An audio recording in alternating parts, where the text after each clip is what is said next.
Hello and welcome to our second EMTechTalk session. We got a lot of positive feedback on the first session, and that's the reason why I decided to invite Fabian again to talk about our EMBead pre-expander. Hello Fabian, thank you for taking the time again. Fabian, what topic did you bring today for our EMTechTalk session? Hello Celine, and I'm glad to join you again for the EMTechTalk session. Today I would like to talk about our device, which is called ESN10, and this device plays a major role on our overall concept from the EMBead series. Okay, great. So my first question would be, what is the main task of this ESN10? Yeah, the ESN10 device, this unit will attend the complete pre-expansion process and is responsible for the measurement of the bulk density.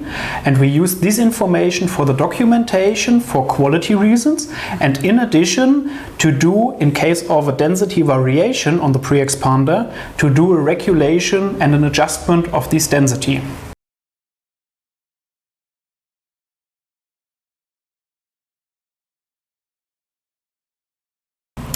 So how exactly does the ESN10 interact when there is a possible variation within the bulk density? Yeah, the ESN10 device will forward the measured actual value of the bulk density to the control unit of the pre-expander. And the control unit do an analyze if we have a variation between these actual value and the target value of the bulk density.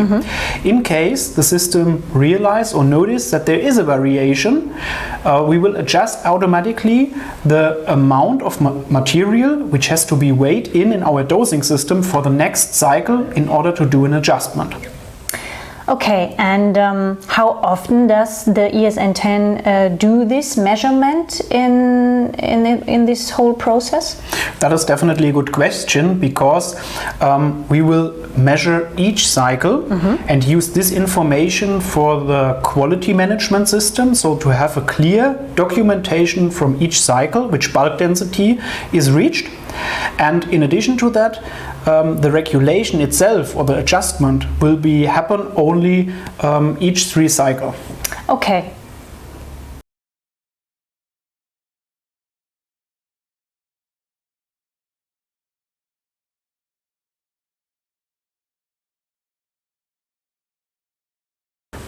And why is a potential adjustment made only every 3 cycles? Yeah, a permanent adjustment would be honestly not really efficient for the process, because of the fact that we have still pre-expanded material in our fluidized dryer from previous cycle. So let's call it old material. And these old material would create wrong informations for the control unit. And that is a problem which will end up in a never-ending regulation process. So this unit would try always to do further regulation, and which is not efficient. Okay, so if I understand it correctly, there is absolutely no need to interact manual within the process of the ESN10? Exactly. There is no stuff needed to do the measurement or the documentation for the quality issues, or to do a readjustment of the amount of raw material which has to be weighed in. So that guarantees us that we have always the same measurement conditions, and these end up in the material, the high quality material where we are looking for in our EMBead pre-expander. Oh yeah, that was a great summary, I would say, and we are more or less at the end of the second EMTechTalk session. Thank you for being here, Fabian. Welcome. Thank you for your time.